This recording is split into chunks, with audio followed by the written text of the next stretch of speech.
अस्सलाम वालेकुम, I am Bisma and this is my YouTube channel. आज हम करेंगे क्लास 9 एक्सरसाइज 2.1। इसमें सबसे पहले हम कुछ डेफिनेशंस पढ़ लेते हैं। जैसे फर्स्ट ऑफ ऑल अगर हम देखें rational numbers.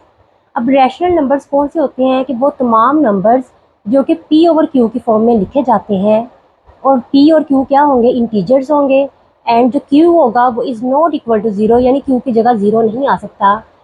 Are called rational numbers. P over Q की फॉर्म में मतलब 1/2 हो सकता है, जिसमें 1 जो है वो पी होगा, 2 जो है वो क्यू होगा, 3/7, 9/10, यानी कोई भी रकम हो सकती है जो कि पी ओवर क्यू की फॉर्म में हो। लेकिन उन्होंने कहा जो क्यू है ये यानी 9/0 नहीं हो सकता, यानी क्यू ज़ीरो नहीं हो सकता, उसकी जगह कोई रकम होगी। ठीक है, तो ये हमारे रैशनल नंबर्स होते हैं। इसके अलावा जो रैशनल नंबर्स हैं इनकी हमें टाइप्स बताई गई हैं कि 2 टाइप्स हैं।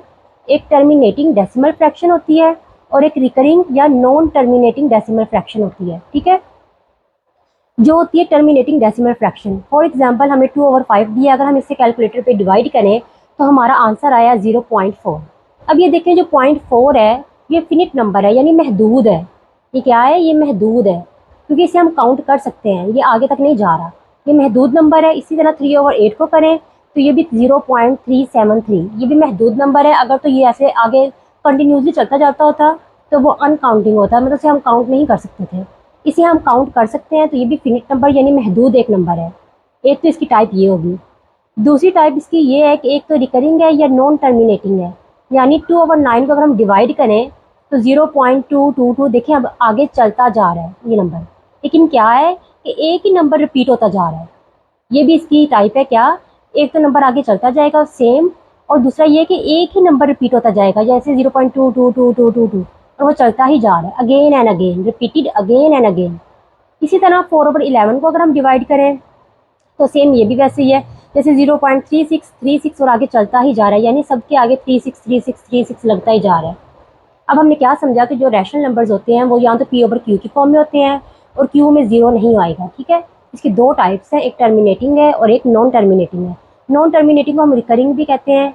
दूसरा ये कि जो इसका आंसर है वो महदूद है, यानी फिनिट नंबर्स तक है, यानी फिनिट नंबर्स तक है। दूसरा क्या है, दूसरा ये है कि लामहदूद है, इनफिनिट है, लेकिन क्या है कि वो एक ही नंबर आगे रिपीट होता जा रहा है। जैसे 2 है तो 2 आगे आएगा, 36 है तो 36 ही आगे चलता जाएगा। इसी तरह अगर हम बात करें इर्रेशनल नंबर्स, वो तमाम नंबर्स जो कि हम एक्सप्रेस करते हैं as a quotient of integers. अब कोशेंट ऑफ इंटीजर्स क्या है, जैसे ये square root of 2, square root of 3, square root of 5, square root of 7 और पाई, ये सारे क्या हैं, ये इर्रेशनल नंबर्स हैं। ठीक है, इसके अलावा इसके आगे उन्होंने कहा कि नेदर टर्मिनेटिंग, एक तो ये है कि ये टर्मिनेटिंग नहीं है। फॉर एग्जांपल अगर आप इस 2 को सॉल्व करते हैं कैलकुलेटर पे तो इसका आंसर आया 1.414213 अब देखें ये एक आगे चलता तो जा रहा है, इनफिनिट है, लेकिन क्या है कि ये रिपीटेड नहीं है, कि ये रकमें अलग अलग सी हैं। यहाँ पे हमने कहा था कि ये रिपीट हो रही है, कि सेम ही रकम रिपीट आगे हो रही है, जैसे 36 लेकिन जो ये है ये एक ही नंबर रिपीट नहीं हो रहा बल्कि डिफरेंट रकमें हैं। ठीक है, इसी तरह हम बात करते हैं पाए की। ठीक है, इसमें देखें जो रकमें हैं ये भी सारी रिपीट नहीं हो रही बल्कि सारी डिफरेंट रकमें हैं, जैसे 14159265 4। ठीक है, अब इसका मतलब है कि क्या आपको डिफरेंस पता चल गया। जो रैशनल नंबर्स होते हैं एक तो वो फिनिट नंबर होते हैं यानी महदूद होते हैं, इससे आगे नहीं जाते। दूसरा ये है कि एक ही रकम आगे रिपीट अगेन एंड अगेन होती है। लेकिन नेदर जो टर्मिनेटिंग है, इरेशनल नंबर्स होते हैं वो एक तो ये टर्मिनेट नहीं हो रहे, दूसरा ये कि ये रिपीट भी नहीं हो रहे। टर्मिनेटिंग का मतलब क्या है कि महदूद नहीं है बल्कि ये क्या है, ये लामहदूद है, कि ये आगे चलते ही जा रहे हैं, इनफिनिट है। ठीक है, दूसरा ये है कि ये not repeated, bar bar repeat नहीं हो रहे। अब यहाँ पे हम एक और चीज़ देखते हैं कि बाज़ बच्चे कहते हैं कि P and Q R integers. Integers क्या होते हैं, अब हम सीखते हैं कि इंटीजर्स क्या होते हैं। ठीक है, अब ये देखें यहाँ पे इंटीजर्स उन्होंने कहा गया, इंटीजर्स कौन से होते हैं। The set of integers consist of, कौन से, पॉजिटिव इंटीजर्स होते हैं, ज़ीरो होता है, और नेगेटिव इंटीजर्स होते हैं। और इसको हम किससे डिनोट करते हैं, इसको हम जी से डिनोट करते हैं। अब आप ये भी देखें, इसको हम जब जी से डिनोट करते हैं इसमें ये देखें नेगेटिव नंबर्स भी आते हैं, ज़ीरो भी आता है और पॉजिटिव नंबर्स भी आते हैं, तो ये आगे चलते ही जा रहे हैं। ठीक है, अब आपको इंटीजर्स की समझ लग गई, इसमें माइनस वाले सारी रकमें आएंगी, ज़ीरो भी आएगा और प्लस वाली सारी रकमें भी आएंगी। इसके अलावा इसको हम जी से डिनोट करते हैं। और जो रैशनल नंबर्स होते हैं इसको हम क्यू से डिनोट करते हैं, इरेशनल नंबर्स को क्यू डैश से डिनोट करते हैं।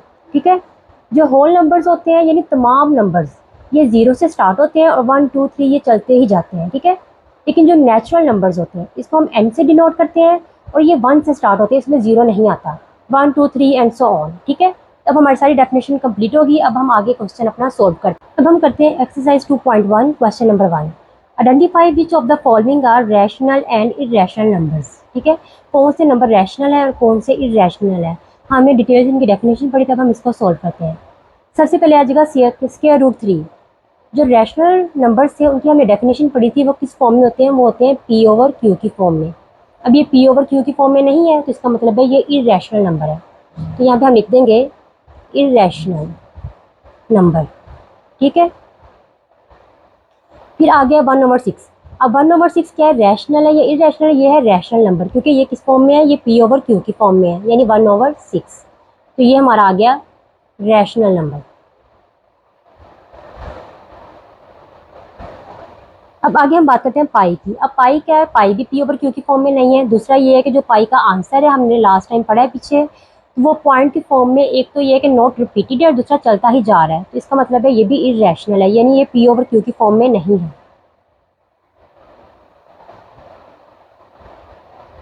अब हम बात करते हैं 15/2। अब 15/2 जो है ये किस फॉर्म में है, ये पी ओवर क्यू की फॉर्म में है, यानी 15/2 ये किस फॉर्म में है, पी ओवर क्यू की फॉर्म में है, तो इसका मतलब है ये रैशनल नंबर है।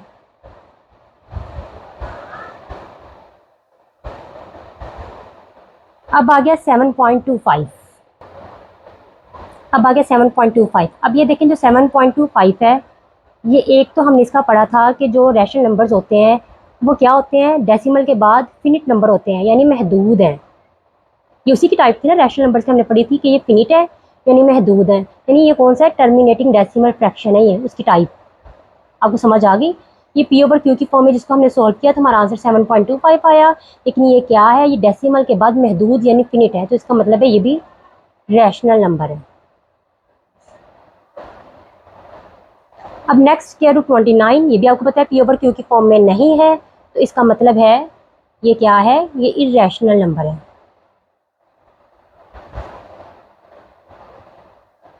अब हमारा क्वेश्चन नंबर 1 सॉल्व हो गया। अब नेक्स्ट हम करेंगे क्वेश्चन नंबर 2। अब हम करते हैं question number 2। Convert the following fractions into decimal fractions. ये हमारे पास फ्रैक्शन दी गई है, इसे हमने किस में कन्वर्ट करना है, डेसिमल फ्रैक्शन। डेसिमल फ्रैक्शन क्या होती है, जैसे 1.23, यानी ये डेसिमल है, इसके बाद जो रकमें आती हैं इसको हम डेसिमल फ्रैक्शंस कहते हैं। ठीक है, अब हम करते हैं क्वेश्चन सॉल्व। अब 17 जो है नोमिनेटर है, 25 डिनोमिनेटर है। आपको पता है कि डिवीजन में हम 17 को रखते हैं अंदर एंड 25 को रखते हैं बाहर। अब देखें आपके 25 जो है वो ग्रेटर है और 17 स्मॉलर है, इसका मतलब है कि 25 की टेबल में 17 तो नहीं आता। तब हम क्या करेंगे, हम यहाँ पे लगाते हैं एक पॉइंट, ठीक है, और यहाँ भी लगाते हैं एक पॉइंट। तो यहाँ पे डेसिमल की वजह से यहाँ पे आ जाएगा 0, 170। क्या बन गया, 170। ये पॉइंट छोटा सा हमने इस वजह से लगाया ताकि हमें आइडिया हो कि ये 17 है, और ये डेसिमल की वजह से हमने यहाँ पॉइंट लगाया और यहाँ पे हमने 0 लगा दिया। अब 25 का टेबल आप वहाँ तक पढ़ें कि 170 या उससे स्मॉलर रकम आए। अगर हम 25 को हम मल्टीप्लाई करें 6 से, 6 5 30, 0 लगा, 3 हासिल, 6 2 12, 13 14 15, 150। अब आएगा 150। आप क्या करें, आप कैलकुलेटर से इसे मल्टीप्लाई करके देख लिया करेंगे, 3 से, 4 से, 5 से, 6 से, जो कोई इसके नज़दीक तरीन रकम होगी वो हम लिखेंगे। 25 6 दा 150, 0 का 0 आ गया, 7 में से 5 गए 2। अब देखें 25 जो है वो ग्रेटर है, 20 स्मॉलर है। अब हमने यहाँ पे डेसिमल लगा दिया हुआ है, तो हम यहाँ पे एक 0 और लगा देंगे, यहाँ पे भी लगा देंगे। ठीक है, अब 25 का टेबल आप कहाँ तक पढ़ें कि 200 आए।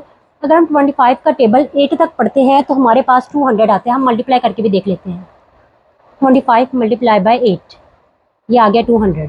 ठीक है, तो हम ये लिख देते हैं 25 8 दा 200। ये हमारा क्वेश्चन हो गया सोल्व। अब इस पॉइंट से पहले फॉर एग्जाम्पल अगर हम लिखते हैं 0.68, तो बाज़ बात हमारे पास समझने में मिसअंडरस्टैंडिंग हो के हम इसे सिर्फ फेस से 68 भी कह सकते हैं। ठीक है, तो आप क्या करेंगे, हम इस गलती से बच जाएं तो हम इसे लिखेंगे, इससे पहले 0 लगा देंगे। अब देखें आप 0.68, अब ये वाज़े तौर पर हमारे पास आ रहा है 0.68। ठीक है, अगर केवल 0.68 होता तो पॉइंट बाजू का हम मिस भी कर जाते हैं, इस वजह से इसके स्टार्ट में हम 0 लगा देंगे। ठीक है, तो ये आ गया 0.68 और यही हमारा आंसर है। अब हम करते हैं क्वेश्चन नंबर 2 का पार्ट 2। ठीक है, 19/4। 19 को रखेंगे हम अंदर और 4 को रखेंगे हम बाहर। अब देखें 4 स्मॉलर है और 19 क्या है, ग्रेटर है। अगर हम 4 का टेबल 4 तक पढ़ें, 4 4 द 16, 9 में से 6 गए 3। अब देखें कि 4 जो है वो ग्रेटर हो गया और 3 स्मॉलर हो गया। हम क्या करेंगे, यहाँ पे हम लगाते हैं एक पॉइंट यानी डेसिमल, यहाँ पे छोटा सा पॉइंट लगा देते हैं, ठीक है। तो यहाँ पे हम लगाएंगे डेसिमल की वजह से 0, और ये 0 आ गया यहाँ पे नीचे। अब 4 का टेबल अब वहाँ तक पढ़ें कि 30 या 30 से स्मॉलर रकम आए। 4 7 द 28, ठीक है। यहाँ से कहाँ से गया, यहाँ पे 10 में से 8 गए 2। अब फिर 2 स्मॉलर हो गया और 4 ग्रेटर हो गया। तब हम क्या करेंगे, यहाँ पे हम एक 0 और लगा देंगे। ये हमने जो डेसिमल पॉइंट इस वजह से लगाया था कि इसके बाद हम अगर जितने मर्जी 0 लगाते जाएं तो कोई फ़र्क नहीं पड़ेगा, ये 19 ही रहेगा, 19 पॉइंट समथिंग, ठीक है। यहाँ पे भी 0 आ गया और यहाँ पे भी 0 आ गया। 4 5 द 20, ये हो गया हमारा क्वेश्चन सोल्व। हमारा आंसर आया 4.75। अब हम करते हैं पार्ट 3, 57/8। आप जानते हैं कि नोमिनेटर आएगा अंदर 57 और 8 आ जाएगा बाहर। अब हमने 8 का टेबल वहाँ तक पढ़ना है कि 57 या इससे स्मॉलर रकम आए। अगर हम करें कि 8 7 द 56, 7 में से 6 गया 1। अभी आप देखें 8 ग्रेटर है और 1 स्मॉलर है, तो हम क्या करेंगे, यहाँ पे हम लगाते हैं पॉइंट यानी डेसिमल। तो यहाँ पे भी लग गया डेसिमल, इसकी डेसिमल की वजह से हमने यहाँ पे एक लगाया 0, ये 0 आ गया नीचे। तो 8 1 द 8, 10 में से 8 गए 2। अब 2 अगेन स्मॉलर हो गया, हम यहाँ पे एक 0 और लगा देते हैं, ये 0 आ गया नीचे। अब हम करेंगे 8 2 द 16, यहाँ से हासिल गया यहाँ पे 10 में से 6 गए 4। अब अगेन 4 हमारे पास स्मॉलर आ गया है, तो हम इसको ग्रेटर करने के लिए यहाँ पे मजीद एक 0 लगा देंगे, ये बन गया 40। तो अगर हम 8 का टेबल 5 तक पढ़ें तो 8 5 द 40। अब हमारा क्वेश्चन सोल्व हो गया, ठीक है। 7.1 2 और 5 यही आंसर है। अब हम करते हैं पार्ट 4, 205/18। 205 को रखते हैं हम अंदर, यानी नॉमिनेटर को रखेंगे हम अंदर और 18 को रखेंगे हम बाहर। अब देखें बाहर 18 है, यहाँ पे 205 है, यानी 2 रकम है, तो हम यहाँ से भी 2 को ले लेते हैं फिलहाल। 18 1 द 18, ये 20 से छोटा हुआ इस वजह से आ गया। यहाँ से एक हासिल गया यहाँ पे 10 में से 8 गए 2, ये वाला 5 वैसे नीचे आ जाएगा। अब आप देखें ये है 18 और ये है 25, इसका मतलब है 18 1 द 18 यहाँ पे आ सकता है। यहाँ से एक हासिल चला गया यहाँ पे, 15 में से 18 निकाले तो बाकी रिमेनिंग 7। यहाँ पे एक बच गया था 1, 1 में से 1 गया 0 आता है, तो नहीं लगाएंगे। अब देखें यहाँ पे हमारे पास 7 है, ये स्मॉलर हो गया, 18 हमारे पास ग्रेटर हो गया। अब आप जानते हैं कि हम यहाँ पे क्या लगाएंगे, यहाँ पॉइंट यानी डेसिमल लगाएंगे। एक स्मॉलर सा पॉइंट यहाँ पे लगा दिया, साथ यहाँ पे हम लगाएंगे 0, ये 0 आ जाएगा नीचे। जब 18 का टेबल अब वहाँ तक पढ़ें कि यहाँ तो 70 या 70 से स्मॉलर रकम आए। 18 को अगर हम 3 से मल्टीप्लाई करें तो हमारे पास आता है 54। यहाँ से कहाँ से चला गया यहाँ पे 10 में से 4 गए 6, यहाँ पे रिमेनिंग 6 थे, 6 में से 5 गया 1। अब अगेन 16 स्मॉलर है, 18 ग्रेटर है, तो हम यहाँ पे एक 0 और लगा देंगे, तो ये बन गया 160। जब 18 का टेबल आप वहाँ तक पढ़ें कि 160 या इससे स्मॉलर रकम आए, आप कैलकुलेटर का यूज़ भी कर सकते हैं। 18 को पहले हम मल्टीप्लाई करके देखते हैं 7 से, 126।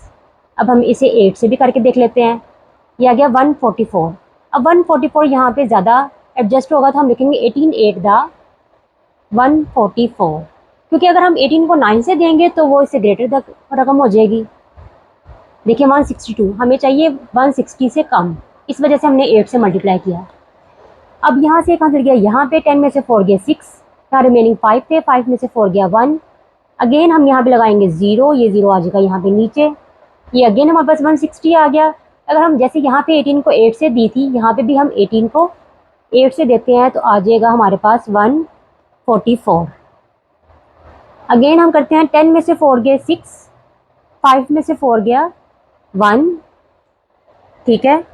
और ये अगेन 16 स्मॉलर हो गया, 18 ग्रेटर हो गया, तो हम यहाँ पे एक 0 और लगा देते हैं, ये बन गया 160। अगेन हम 18 को अगर 8 से मल्टीप्लाई करें तो हमारे पास आएगा 144। 10 में से 4 गया 6, 5 में से 4 गया 1। अब हम इस क्वेश्चन को मज़ीद सॉल्व नहीं करेंगे, क्योंकि आप देखें कि ये भी सेम वही रकम है, ये भी सेम वही है, ये भी सेम वही है, इसका मतलब ये क्वेश्चन सेम ऐसे ही चलता चला जाएगा। इस वजह से इसका आंसर हम जस्ट यहीं तक निकालेंगे, ठीक है।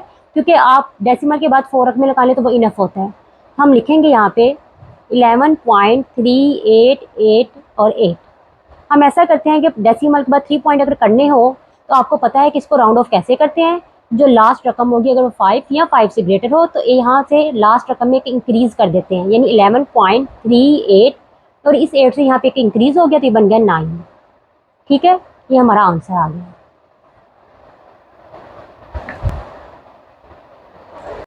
अब हम करते हैं क्वेश्चन नंबर 5। 5 नॉमिनेटर है, ये आ जाएगा अंदर, 8 जो है वो डिनोमिनेटर आ गया बाहर। अब आप देखें 8 जो है वो लार्जर रकम है यानी ग्रेटर है, और 5 क्या है, स्मॉलर है यानी 8 से लेस है। तो हम क्या करेंगे, आपको पता है कि यहाँ पे हम लगाएंगे पॉइंट यानी डेसिमल, हल्का सा पॉइंट यहाँ पे आ जाएगा, तो यहाँ पे हम लगा देंगे साथ 0। अब 8 का टेबल वहाँ तक पढ़ें कि हमारे पास 50 या से स्मॉलर रकम आए, तो 8 6 दा 48, यहाँ से एक हाथ गया, यहाँ पे 10 में से 8 गए 2, रिमेनिंग 4 में से 4 गया 0 बचता है। तब यहाँ पे 2 है तो यहाँ पे हम एक 0 और लगाते हैं, तो यहाँ पे बन गया 20। तब आ जाएगा 8 2 दा 16, यहाँ से एक हाथ गया, यहाँ पे 10 में से 6 गए 4। अब अगेन हमारे पास 4 स्मॉलर है, 8 हमारे पास ग्रेटर है, तो हम यहाँ पे एक 0 और लगा देंगे। इस डेसिमल का फायदा ये है कि एक दफ़ा डेसिमल आपने लगा दी तो उसके बाद आप जितने मर्जी यहाँ पे 0 लगा सकते हैं। ठीक है, क्योंकि यहाँ पे पॉइंट है और 5 को भी कोई फर्क नहीं पड़ेगा क्योंकि 5.000 है। ये आ गया 0, तो 8 5 था 40। अब देखें ये पॉइंट है तो हमने पिछले सवाल में पढ़ा था, इससे पहले हम लगा देंगे 0, तो हमारा आंसर आ गया 0.625।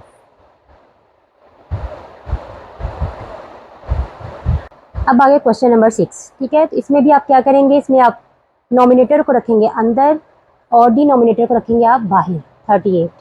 ठीक है, अब देखें 38 जो है वो ग्रेटर है, 25 स्मॉलर है, तो हम क्या करेंगे, यहाँ पे लगाएंगे हम पॉइंट इन डेसिमल, तो ये पॉइंट आ गया यहाँ पे लग गया एक 0 और। ठीक है, अब 38 को आपने ऐसी रकम से मल्टीप्लाई करना है जो यहाँ तो 250 आई या इससे स्मॉलर रकम आए। तो अगर तो हम क्या उसका नाम है 38 को दे रकम हम 6 से अगर मल्टीप्लाई करें, 38 मल्टीप्लाई बाई 6, ये आ गया 228। ठीक है, तो हम 38 6 दा 228। आप 6 7 से भी दे के देखा करें, 5 से दे के देखा करें, जो यहाँ पे एडजस्ट हो सके 250 या उससे स्मॉलर हो। अगर तो 250 से ग्रेटर होगी तो वो नहीं आएगी। ठीक है, यहाँ से कहाँ से गया, यहाँ पे 10 में से 8 गए 2, रिमेनिंग 4 थे, 4 में से 2 गया 2। अब अगेन 38 जो है वो ग्रेटर है, 22 स्मॉलर है, तो यहाँ पे हम लगाएंगे एक 0 और, तो वही 0 यहाँ पे आ गया, ये बन गया 220। अगर हम 38 को मल्टीप्लाई करें 5 से तो हमारे पास आ जाएगा 190। ये 0 का 0 आ गया, यहाँ से एक हाथ गया, यहाँ पे 12 में से 9 गए 3। अब अगेन 30 स्मॉलर है, 38 ग्रेटर है, तो यहाँ पे हम लगाएंगे एक 0 और, ये बन गया 300। अगर हम 38 का टेबल अब 7 तक पढ़ें तो हमारे पास आंसर आएगा 266। यहाँ से एक हाथ गया, यहाँ पे, यहाँ से यहाँ पे 10 में से 6 गए 4, यहाँ पे रिमेनिंग 9 बचा, 9 में से 6 गए 3, ये बना 34। तो अब हम क्या करेंगे, यहाँ पे मजीद एक 0 लगा लेंगे क्योंकि ये भी 38 से स्मॉलर है। अगर हम 38 को मल्टीप्लाई करें 8 से तो हमारे पास आएगा 304। 10 में से 4 गए 6, बाकी रिमेनिंग 3 था तो 3 का 3 आ गया। अब देखें हमारे पास पॉइंट के बाद 4 डिजिट्स आ गया, हमें सिर्फ 3 डिजिट्स चाहिए होता है। ठीक है, अब हम इस क्वेश्चन को मजीद सॉल्व नहीं करेंगे क्योंकि ये आगे सॉल्व होता चला जा रहा है। हमें सिर्फ यहाँ तक अमाउंट्स चाहिए तो हम सिर्फ यही लिखेंगे। अब हम इसको राउंड ऑफ कर देते हैं 6 5 7 और 8, क्योंकि हमें मोस्टली डेसिमल के बाद 3 रकमें चाहिए होती हैं। ठीक है, 0.65। अब ये 8 जो है वो ये 5 या 5 से अबव है, तो इस वजह से लास्ट डिजिट में एक नंबर इंक्रीज हो जाएगा, ये बन जाएगा 7 से 8। यही हमारा आंसर है। अब हम करते हैं question number 3। Which of the following statements are true and which are false. उन्होंने कहा है कि फर्स्ट क्वेश्चन है 2/3 इज एन इरेशनल नंबर। हमने क्या पढ़ा था कि जो 2/3 यानी कोई भी जो चीज़ है वो P/Q की फॉर्म में लिखी हो तो वो रैशनल नंबर होगा, यानी ये भी 2/3 की फॉर्म में है, यानी P और Q की फॉर्म में, तो इसका मतलब है ये रैशनल नंबर है। इन्होंने कहा इरेशनल है, तो इसका मतलब है ये सवाल फॉल्स है। ठीक है, फिर सेकंड नंबर पे हम बात करते हैं pi. Pi is an irrational number. Yes, ये हमने पढ़ा था कि पाई क्या है, पाई जो है वो इरेशनल नंबर है क्योंकि इसे P/Q की फॉर्म में हम नहीं लिख सकते, तो ये true. 1/9 is a terminating fraction. उन्होंने कहा जो 1/9 है क्या ये एक टर्मिनेटिंग फ्रैक्शन है, तो हम इसको डिवाइड करके देख लेते हैं। 1 डिवाइडेड बाय 9, तो ये हमारे पास आंसर आया 0.1111। ये 11 जो है ये चलता जा रहा है, यानी ये स्टॉप नहीं हो रहा। तो इसका मतलब है कि टर्मिनेटिंग नहीं है, बल्कि ये कौन सा है, ये रिकरिंग है। ये हमने पढ़ा था ना, नॉन टर्मिनेटिंग रिकरिंग। तो ये क्या है, ये 111 है। एक तो ये है कि ये रिपीट तो अगेन एंड अगेन हो रहा है, लेकिन ये है कि ये महदूद नहीं है, बल्कि ये आगे चलता ही चला जा रहा है। तो इसका मतलब है ये टर्मिनेटिंग नहीं है, बल्कि ये, क्योंकि टर्मिनेटिंग जो होता है ना वो महदूद होता है। ये कौन सा है, ये रेकरिंग या नॉन टर्मिनेटिंग है। इसका मतलब है ये फॉल्स हुआ। इसकी हमने डेफिनेशन भी पीछे पढ़ी है, ठीक है। अब हम बात करते हैं 3/4 इज अ टर्मिनेटिंग फ्रैक्शन। तो हम इसको भी डिवाइड करके देख लेते हैं। 3 डिवाइडेड बाई 4, यस, ये टर्मिनेटिंग फ्रैक्शन है, क्योंकि 0.75। अब देखें 0.75, इसमें जो 75 है ना, ये महदूद है, ये फिनिट है। इसका मतलब है ये टर्मिनेटिंग फ्रैक्शन, क्योंकि हमने इसी की टाइप पढ़ी थी ना कि ये महदूद और फिनिट होता है। तो ये आ गया ट्रू, ठीक है। अब हम बात करते हैं 4/5। 4 डिवाइडेड बाई 5, इसका आंसर आया 0.8। अब देखें जो 8 है ये भी महदूद है, फिनिट है। तो लेकिन इन्होंने कहा है कि ये रैकनिंग है। रैकनिंग तो वो होता है कि जो लामहदूद होता है, नो। इसका मतलब ये फॉल्स हुआ, क्योंकि ये फिनिट है, महदूद है, ये टर्मिनेटिंग हुआ, रैकनिंग नहीं हुआ, इस वजह से ये फॉल्स हुआ, ठीक है। ये भी हमारा क्वेश्चन सॉल्व हो गया। अब हम करते हैं question number 4। Represent the following numbers on the number line. सबसे पहले हमें दिया गया 2/3, ठीक है। क्वेश्चन नंबर 1 है 2/3। यहाँ हम एक नंबर लाइन ड्रॉ कर रही है, इसके दरमियान में 0 होता है, इस तरफ पॉजिटिव नंबर्स होते हैं और इस तरफ नेगेटिव नंबर्स होते हैं। इस एरो का निशान का मतलब है कि आगे जितने, जैसे आगे कोई भी रकम चलती जा सकती है, जैसे -3, -4, -5, -6। इसी तरह यहाँ पे 3 के बाद 4, 5, 6, 7, 8 कुछ भी चल सकता है, ठीक है। अब अगर तो हमारा जैसे 2/3 की बात की गई है, अगर तो हमारा नोमिनेटर जो है वो स्मॉल हो, लेकिन डिनोमिनेटर हमारा बड़ा हो, यानी 3 ये बड़ा है और 2 छोटा है, तो ये कहाँ पे आएगा, कि 0 और 1 के दरमियान में आना है इसमें, ठीक है। अब देखिए नीचे लिखा हुआ है 3, इसका मतलब है जो यहाँ पे हमें लाइंस लगानी है ना, उससे इसको हमने 3 पार्ट्स में डिवाइड करना है। जितना यहाँ पे लिखा होगा ना 3, तो आपने एक लाइन कम लगानी है। इस तरह देखें 1, 2 और 3, ये 3 पार्ट्स बन गए। 3 देखा, 1, 2 और 3। जब जो ये यहाँ पे नंबर लिखा होगा, अगर आप इससे एक लाइन कम लगाएंगे, जैसे 3 लिखा हुआ है तो आपने 2 लाइन्स लगाई हैं, तो पार्ट्स क्या, पार्ट्स 3 ही बनेंगे, 1, 2 और 3। अब 2/3 कहाँ पे आएगा, ये है 1 और यहाँ पे 2, यहाँ पे आ जाएगा 2/3। यहाँ पे आप एरो का निशान लगा के लिख दें 2/3। ये हमारा क्वेश्चन सोल्व हो गया। अब हम करते हैं क्वेश्चन नंबर 2, जो कि है -4/5। इसी तरह दरमियान में सबसे पहले हम लगाएंगे 0, इस तरफ पॉजिटिव नंबर्स होंगे और इस तरफ नेगेटिव नंबर्स होंगे। जैसे यहाँ पे 1, 2, 3, 4 और 5। इसे हम थोड़ा सा और आगे कर देते हैं। इस तरह यहाँ पे 5 लाइन्स, 1, 2, 3, 4 और 5। इस तरफ पॉजिटिव नंबर्स हम लिख देंगे 1, 2, 3, 4 एंड 5। इस तरफ -1, -2, -3, -4 और -5, ठीक है। आपके नंबर जहाँ तक आप लेके जाना चाहें लेके जा सकते हैं, लेकिन हम क्वेश्चन के लिहाज से करेंगे, ठीक है। अब देखें यहाँ पे भी जो नोमिनेटर है वो स्मॉल है, डिनोमिनेटर क्या है, बड़ा है, तो इसका मतलब है ये भी यहाँ पे 0 और 1 के दरमियान में आना है। अब यहाँ पे लिखा हुआ है 5, इसका मतलब है यहाँ पे हमने इतने पार्ट्स बनाने हैं कि 5 बने, लेकिन हम लाइन्स कितनी लगाएंगे, एक लाइन हम इससे कम लगाएंगे, यानी 4, 1, 2, 3, 4।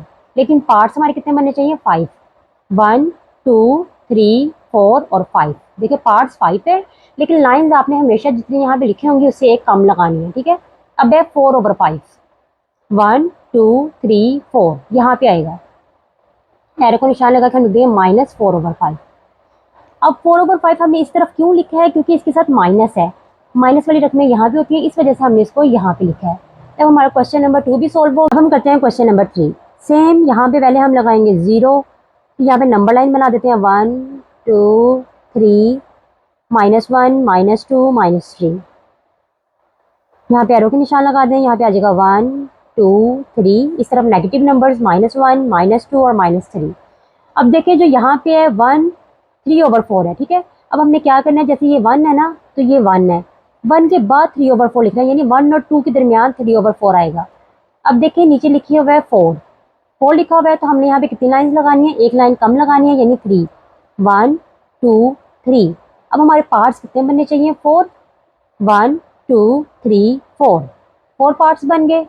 और 1 के बाद हमें लिखना है, ये 1 है, 1 के बाद 4 पार्ट्स बन गए हैं, और हमारी अमाउंट क्या है, 1 से 3/4, 1, 2, 3, यहाँ पे आके ये रकम आएगी, ठीक है, 1 और 3/4। समझ लग गया आपको।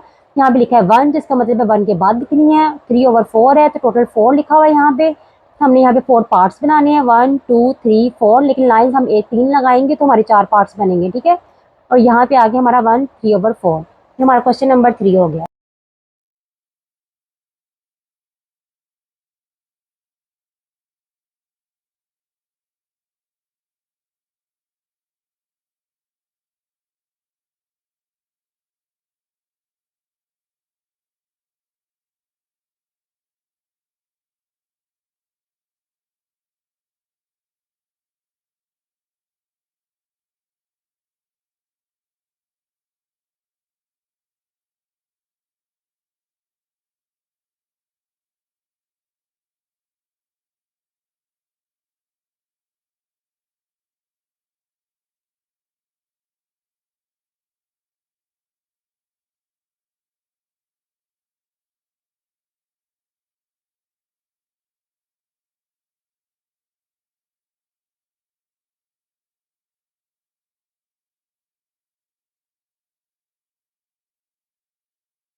अब हम करते हैं क्वेश्चन नंबर 5। तो ये भी वैसे ही सेम, यहाँ पे हम लिखेंगे 0 1 2 3, -1 -2 और -3। अब देखें ये नंबर है पॉजिटिव 2, यानी ये इस साइड पे आएगा। तो यहाँ पे 2 है, इसके बाद 3/4 है तो मतलब 4 है, तो हमने 3 लाइन्स लगानी है, 1 2 3। इस तरह जो हमारे पार्ट्स हैं वो कितने बनने चाहिए, 4, 1 2 3 4, ठीक है। और ऊपर क्या है 3/4, यानी 1 2 3। तो यहाँ पे आके हम एरो का निशान लगा के 2 3/4 लिखेंगे। ये हमारा क्वेश्चन सॉल्व। अस्सलाम वालेकुम। अब हम करेंगे क्वेश्चन नंबर 6। तो आपने ये देखें ये बना हुआ है 5 का स्क्वायर रूट, ठीक है। बाकी सारे तो सिंपल रखने थी, अब यहाँ पे स्क्वायर रूट की बात है तो इस पर हम ना, पहले मैं आपको इसको एग्जाम्पल से समझाती हूँ, उसके बाद हम अपना क्वेश्चन सॉल्व करेंगे। फर्स्ट ऑफ ऑल मैं आपको एक एग्जाम्पल करके दिखाती हूँ, ठीक है। अब स्क्वायर रूट 5 है, तो अगर आपने ये वाला थ्योरम पढ़ा होगा, पाइथागोरस थ्योरम, क्या कहते हैं इसे, पाइथागोरस थ्योरम। हम एक ट्रायंगल बनाते हैं, उससे हम इसको समझने की कोशिश करेंगे। हम यहाँ पे एक ट्रायंगल बनाते हैं, ठीक है। फॉर एग्जाम्पल इसको हम नाम दे देते हैं ओ, इसको दे देते हैं ए, इसको दे देते हैं बी। आप जानते हैं इसे हम कहते हैं बेस। आपने अच्छा ये वाला फॉर्मूला पढ़ा होगा इसका, पाइथागोरस थ्योरम का, कि हाइट का square is equal to base square plus perpendicular का स्क्वायर। अब देखें जो ओ ए है ना, इसको हम फॉर एग्जांपल कह देते हैं कि ये बेस 2 है हमारी, ठीक है। और ए भी कितना है, 1 है। और ये हमारा, इसका हमने आंसर कैलकुलेट करना है। फॉर एग्जांपल जो पाइथागोरस थ्योरम है ना, अगर हमें 2 चीज़ें दी हों, इसकी मदद से हम तीसरी चीज़ मालूम कर सकते हैं, या ये 2 दी हों तो इसकी मदद से हम ये कैलकुलेट कर सकते हैं। अब हमें ये 2 दी गई हैं, इसकी मदद से हमने इसको कैलकुलेट करना है। तो अब देखें ये हमने हाइट कैलकुलेट करना है, ठीक है। और इसे कहते हैं बेस, तो बेस में आ जाएगा 2 का स्क्वायर प्लस परपेंडिकुलर में, यानी यहाँ पे आ जाएगा 1 का स्क्वायर, 2 to the 4 प्लस 1, 1 का स्क्वायर लें तो 1 ही आता है, ठीक है। ये 2 तो कैसे 2 दफ़ा 2 लिखा हुआ है तो 2 to the 4 बन जाएगा, सही है। अब ये ऐसे हम वैसे ही लिख लेते हैं, हाइट का स्क्वायर। अब इस स्क्वायर को ख़त्म करने के लिए हम इसका क्या, पहले हम इसे भी लिख लेते हैं, ठीक है, नीचे ये 5। अब इसका स्क्वायर ख़त्म करने के लिए हम इसका स्क्वायर रूट ले लेते हैं, ठीक है। इस 2 से ये कट गया, बाकी रह गया हाइट, तो ये हमारा आंसर आ गया 5, ठीक है। इसे हमने किस तरीके से सॉल्व किया है, ज्योमेट्रिक थ्योरम के लिहाज से, ठीक है, पाइथागोरस थ्योरम के लिहाज से। अब आप ये फॉर्मूला देख लें कि हाइट का स्क्वायर, बेस का स्क्वायर, परपेंडिकुलर स्क्वायर, तो इसकी मदद से हमारा ये 5 आया। अब हम अपना एक्चुअल क्वेश्चन सॉल्व करते हैं। तो इससे पहले हम एक इंग्लिश में लाइन लिख लेंगे कि जो नंबर स्क्वायर रूट 5 है, इस can be located on the number line by geometric construction. यानी जो ये है ना, इसको हम ज्योमेट्रिक कंस्ट्रक्शन के जरिए भी हम नंबर लाइन पे लिख सकते हैं, ठीक है। जैसे मैंने आपको एग्जाम्पल में बताया था कि यहाँ पे हम पहले बनाते हैं एक डायग्राम, ठीक है। इसको हम नाम दे देते हैं ओ, ए और बी, ठीक है। ओ ए 2, ए बी 1 और यहाँ पे 5 है, सही है। तो तो अब हम यहाँ पे लिखते हैं, पहले हम साथ थोड़ी सी ना इंग्लिश लिख देते हैं इसके। इन ट्राइंगल क्या है, ओ ए बी, हम लिखेंगे in triangle O A B हम सोल्व कर रहे हैं, जिसमें ओ ए क्या है, ओ ए है 2, ये देखो ओ ए क्या है 2, एंड ए बी क्या है 1। अब हम यहाँ पे फॉर्मूला लगा देते हैं बाय पाइथागोरस थ्योरम। इसका फॉर्मूला आपको पता था जो मैंने आपको बताया था, तो वहाँ पे तो हमने वो उनका नाम लिखा था, हाइट बेस। अब यहाँ पे बेस क्या है, बेस ओ ए है, यानी ओ ए का स्क्वायर प्लस ए बी का स्क्वायर, ये इसे परपेंडिकुलर कहते हैं, परपेंडिकुलर। यहाँ पे क्या था, हाइट था, यानी ओ बी, ये हम लिखेंगे ओ बी का स्क्वायर। अब ओ बी हमने कैलकुलेट करना है क्योंकि हमने अपना आंसर ये √5 लेके आना है। ओ ए कितना है 2, तो ये बन गया 2 का स्क्वायर, प्लस ए बी क्या है 1, तो ये बन जाएगा 1 का स्क्वायर, ठीक है। ओ बी वैसे ही आ जाएगा 2 to the 4 plus 1 square the 1। तो अब ओ बी, इसको हम स्क्वायर को ख़त्म करना है तो हम इसका स्क्वायर रूट ले लेंगे, ओ बी का स्क्वायर रूट। ये 4 + 1 5 था, तो इसका भी स्क्वायर रूट दोनों का ले लिया। ये 2 इससे कट गया, बाकी रिमेनिंग रह गया O B is equal to √5, ठीक है। अब हम इसे नेक्स्ट नंबर लाइन पे शो करते हैं, ठीक है। अब हम बनाते हैं नंबर लाइन, यहाँ पे दरमियान में 0 आ गया, यहाँ पे हम लिखेंगे 1 2 और 3, इधर -1 -2 और -3, ठीक है। अब देखें आपके यहाँ पे हमने किसको √5 को करना शो, तो हम इसको किस तरीके से करेंगे, देखें। अब यहाँ पे जो ओ ए है स्क्वायर, ये कितना है हमारे पास 2, यानी बेस कितनी है, बेस है 2। अब 0 से लेके 2 तक यहाँ तक बनता है, तो आपने क्या करना है, आपने स्केल के ज़रिए यहाँ पे इसके ऊपर लाइन लगा लेनी है 2 तक, कितनी 2 तक लाइन लगाने से। ये इसके बाद क्या है कि ए बी जो हमारा है वो है 1, 1 कहाँ तक बनता है, 0 से लेके 1 तक यहाँ बनता है ना। तो अब जितना फासला यहाँ पे है, या जितना फासला यहाँ पे है, यानी इसके 1 का, तो वो हमने यहाँ से लाइन बनानी है। आपने स्केल के जरिए यहाँ से यहाँ तक मैयर करना है, या यहाँ से यहाँ तक, इन दोनों में से कोई भी एक मैयर करना है, क्योंकि ये सारे फासले सेम होने चाहिए। और स्केल की मदद से यहाँ पे ऐसे लाइन लगा देनी है, ठीक है। और उसके बाद ओ बी वो यहाँ से लेके यहाँ तक, तो आपने यहाँ पे लाइन लगा के इसको यहाँ से जोड़ देना, ठीक है। तो ये हमारे पास बन गया पूरी ट्रायंगल ओ ए और बी। अब देखें इसके बाद हमने क्या करना है, इसके बाद आपने प्रकार खोलनी है, उसको यहाँ पे रख के यहाँ तक खोलनी है, ठीक है।